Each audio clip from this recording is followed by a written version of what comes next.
जय श्री राम दोस्तों, बहुत बहुत स्वागत है आपका फिर से एक नए वीडियो में। इस वीडियो में मैं आपको सुनाने जा रही हूँ पितृपक्ष की पौराणिक कथा। पितृपक्ष की पौराणिक कथा के अनुसार जोगे तथा भोगे दो भाई थे। दोनों अलग अलग रहते थे। जोगे धनी था और भोगे निर्धन था। दोनों में परस्पर बड़ा प्रेम था। जोगे की पत्नी को धन का अभिमान था, किंतु भोगे की पत्नी बड़ी सरल हृदय थी।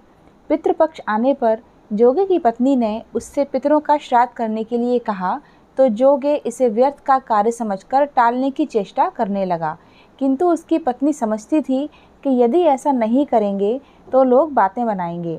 फिर उसे अपने मायके वालों को दावत पर बुलाने और अपनी शान दिखाने का यह उचित अवसर लगा। अतः वह बोली, आप शायद मेरी परेशानी की वजह से ऐसा कह रहे हैं, किंतु इसमें मुझे कोई परेशानी नहीं होगी। मैं भोगे की पत्नी को बुला लूँगी, दोनों मिलकर सारा काम कर लेंगी। फिर उसने जोगे को अपने पीहर न्योता देने के लिए भेज दिया। दूसरे दिन उसके बुलाने पर भोगे की पत्नी सुबह सवेरे आकर काम में जुट गई। उसने रसोई की तैयारी की, अनेक पकवान बनाए, फिर सभी काम निपटा कर अपने घर आ गई। आखिर उसे भी तो पितरों का श्राद्ध तर्पण करना था।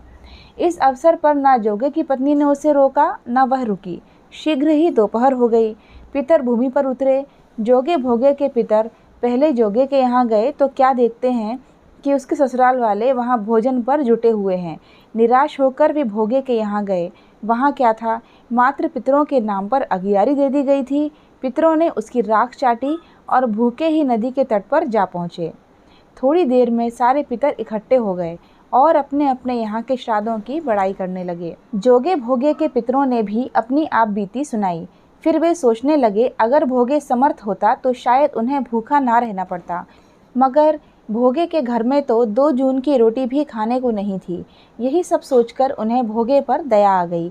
अचानक वे नाच नाच कर गाने लगे, भोगे के घर धन हो जाए, भोगे के घर धन हो जाए।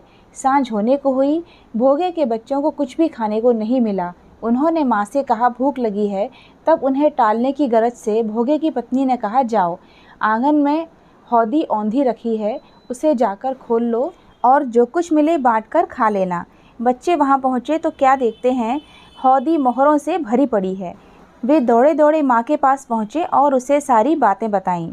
आंगन में जाकर भोगे की पत्नी ने यह सब कुछ देखा तो वह भी हैरान रह गई। इस प्रकार भोगे भी धनी हो गया, मगर धन पाकर वह घमंडी नहीं हुआ। दूसरे साल का पितृपक्ष आया। श्राद्ध के दिन भोगे की स्त्री ने 56 प्रकार के व्यंजन बनाए, ब्राह्मणों को बुलाकर श्राद्ध किया, भोजन कराया, दक्षिणा दी। जेठ जेठानी को सोने चांदी की बर्तनों में भोजन कराया। इससे पितर बड़े प्रसन्न तथा तृप्त हुए।